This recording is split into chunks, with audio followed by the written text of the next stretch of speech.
ఈనాటి ఈ కార్యక్రమం భారతదేశ చరిత్రలోనే సువర్ణాక్షరాలతో లెక్కించదగినటువంటి రోజు. బహుశా భారతదేశ చరిత్రలో ఏ రాష్ట్రంలో కూడా ఒకటేసారి 2 లక్షల రూపాయలు రుణమాఫీ చేసినటువంటి చరిత్ర లేదు ఈనాటి వరకు కూడా. బలమైన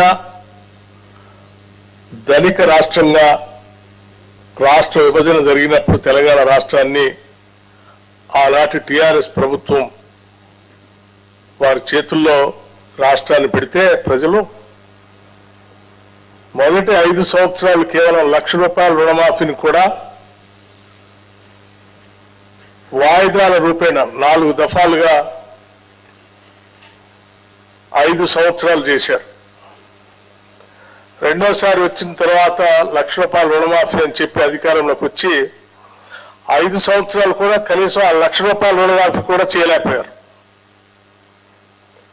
అటువంటి పరిస్థితుల్లో ఈరోజు ధనిక రాష్ట్రాన్ని అప్పుల రాష్ట్రంగా మార్చి 7 లక్షల కోట్ల రూపాయలు అప్పుగా మార్చి రకరకాలైనటువంటి ఇబ్బందులు, ఆర్థికపరమైన ఇబ్బందులు ఈ రాష్ట్రాన్ని మాకు అప్పచెప్తే అటువంటి పరిస్థితుల్లో కూడా ఆనాటి కాంగ్రెస్ ప్రభుత్వం ఎన్నికల కంటే ముందు శ్రీ రాహుల్ గాంధీ గారి నాయకత్వంలో వరంగల్లో జరిగినటువంటి సభలో ఆనాడు పిసిసి ప్రెసిడెంట్గా రేవంత్ రెడ్డి గారు, సిఎల్పి లీడర్గా నేను, అట్లాగే ఇప్పుడున్నటువంటి మంత్రివర్గ సహచరులు అందరూ యావత్తు ఆనాడు ఈ రాష్ట్ర ప్రజలకి 2 లక్షల రూపాయలు రుణమాఫీ చేస్తామని చాలా స్పష్టంగా భరోసా ఇచ్చాం.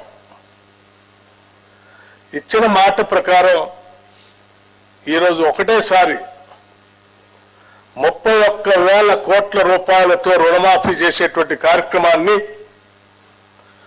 ఈరోజు రాష్ట్ర వ్యాప్తంగా ఒకటేసారి 1 లక్ష రూపాయలు ఒకటేసారి ఈరోజు బ్యాంకులకి దాదాపు 6,000 కోట్ల పైబడి ఒకటేసారి రిలీజ్ చేస్తున్నటువంటి శుభ సందర్భం ఇది. అట్లాగే ఆగస్టు లోపులోనే 15వ తారీఖు కల్లా ఆగస్టు నెలలోనే 2 లక్షల రూపాయలు రుణమాఫీ చేస్తామని చెప్పి ఎన్నికల సందర్భంగా రాష్ట్ర ముఖ్యమంత్రి ఒక సవాల్ విసిరారు రేవంత్ రెడ్డి గారు. జనమంతా ఆశ్చర్యపోయారు. ఎందుకు ఈ సవాల్ విసురుతా ఉన్నాడు? 2 లక్షల రూపాయలు రుణమాఫీ చేయటం అంటే మామూలు విషయం కాదు.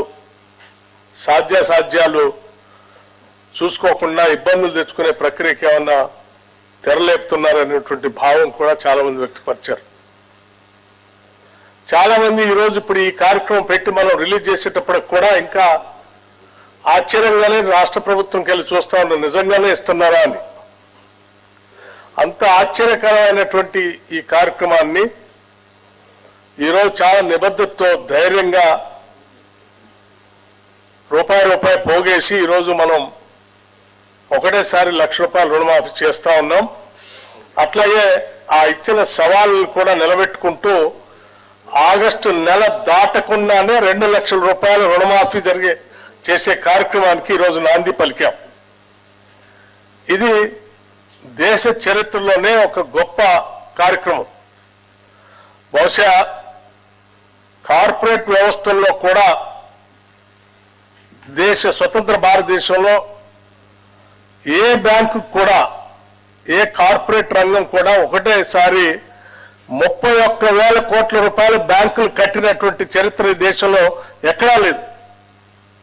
కేవలం వ్యవసాయ రుణాలు రాష్ట్ర ప్రభుత్వమే కాదు, పెద్ద పెద్ద కార్పొరేట్ సంస్థలు కూడా ఈ దేశ చరిత్రలో ఎప్పుడు కట్టలేకపోయినాయి 31,000 కోట్ల రూపాయలు ఒకటేసారి.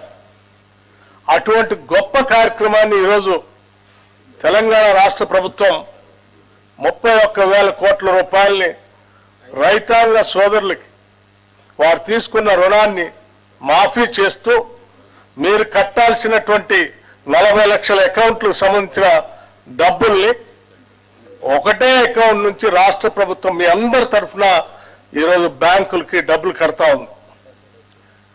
ఇది ఈ రాష్ట్రంలో ఉన్నటువంటి ప్రతి రైతు కూడా ఆనందించదగినటువంటి అంశం. యావత్ భారతదేశం కూడా ఈరోజు తెలంగాణ రాష్ట్రంకి వెళ్ళి చాలా ఆశ్చర్యంగా చూస్తుంది. తెలంగాణ ప్రభుత్వం ఇప్పటికే ఇచ్చిన 6 గ్యారంటీల్లో 5 గ్యారంటీలు అమలు చేస్తూ రుణమాఫీ కూడా 2 లక్షల్లో చేస్తా ఉంటే చాలా ఆశ్చర్యకరంగా మనకెళ్ళి చూడటమే కాదు, రేపొద్దున దేశంలో ప్రతి రాష్ట్రం కూడా దేశం కూడా తెలంగాణ మోడల్లో మనం ముందుకు పోవాలనేటువంటి ఆలోచనతో కలిగించే విధంగా జరుగుతున్నటువంటి ఈ కార్యక్రమం నిజంగా చాలా గొప్ప కార్యక్రమంగా నేను భావిస్తా ఉన్నాను. రాష్ట్ర ముఖ్యమంత్రి రేవంత్ రెడ్డి గారితో పాటు మంత్రివర్గ సహచరులు అందరినీ, అట్లాగే కాంగ్రెస్ ప్రభుత్వం కోసం పనిచేసిన ప్రతి కార్యకర్తని